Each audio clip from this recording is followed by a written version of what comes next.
교통사고로부터 아이들을 보호하기 위한 스쿨존. 하지만 여전히 아이들이 안심하고 등하교하기는 어려워 보입니다. 보행로가 없거나 안전시설물이 제대로 갖춰지지 않아 어린 학생들 안전을 위협하고 있습니다. 김학용 국회의원실이 관계기관과 안성 지역 통학로를 현장 점검한 결과 24개 학교에 100건에 달하는 문제점이 지적됐습니다. 주하영 기자가 취재했습니다. 지나는 차량이 없는 것을 확인하고 학교 밖을 나섰지만 어느새 차량이 눈앞을 지나갑니다. 후문 쪽은 보행로가 없어 교사들이 나서 아이들의 출입을 막았는데 등하굣길 안전을 위협하는 건 정문도 마찬가지입니다. 차선이 없는 정문 앞 도로에는 스쿨존 속도를 무시하고 달리는 차량들로 아이들의 안전은 찾아보기 힘든 상황입니다. 단속이 이루어져야 좀 더 강제적으로라도 안전하게 운행을 할 텐데 그 점이 이루어지지 않는다는 점이 아쉽고, 무엇보다 후문 쪽에 지금 횡단보도가 없어요. 그래서 후문을 밖으로 나가면 바로 안성 지역의 또 다른 초등학교. 이곳은 우거진 수풀이 운전자의 시야를 가리고 있습니다. 학생들의 등굣길이지만 보행로마저 없습니다. 어른들조차 달려오는 차량을 아슬아슬하게 피해 다녀야 합니다.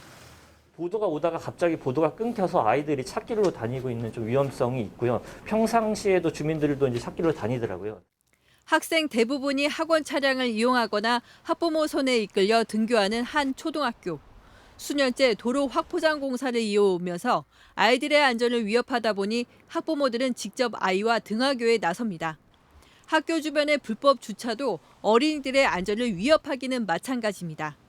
차량 높이에 가려진 저학년 아이들의 경우 운전자의 시야에서는 보이지 않기 때문에 대형 참사도 우려되고 있지만 정작 제대로 된 단속은 찾아보기 힘듭니다. 3시부터 5시 사이에 불법 주정차가 굉장히 많아요. 그때는 시청에서 차량으로 단속을 많이 해주셨는데 작년부터는 그게 조금. 수년째 학부모들의 민원은 무시됐고 최근 이곳에서 인사사고까지 발생하자 학부모들의 불안은 더해가는 학교도 있습니다. 불법 유턴을 하는 차들이 너무 많아요, 정문 앞에. 그래서 그것도 좀 단속을 해주세요라고 이야기한 게 지금 그 아이가 6년째 계속 얘기를 하고 있는데 이것도 지금 시행이 안 되고 있었어요. 지난해 안성 지역에서 발생한 20세 이하의 교통사고는 170여 건. 이 중 2명이 사망하고 14명이 중상을 입었습니다. 김학용 국회의원실이 최근 관계기관과 함께 안성 지역 초중고등학교 55곳을 전수 조사했습니다. 이 결과 절반에 가까운 24개 학교에서 92건의 문제가 드러났습니다. 이들 가운데 보행로가 없는 곳, 스쿨존 표시가 지워진 곳, 보행 신호가 짧거나 끊기는 곳 등 여러 곳에서 문제점들이 발견됐습니다. 많은 아파트들이 들어오면서 당초에 계획했던 그런 통학로와 안전에 심대한 그런 차이가 있는 것을 발견을 했습니다. 이번에 이런 통학로 개선이 반드시. 한국교통안전공단은 안성 지역을 수도권 표본도시로 조사했으며 문제점이 발견된 곳에는 조속히 대안을 마련하겠다고 밝혔습니다.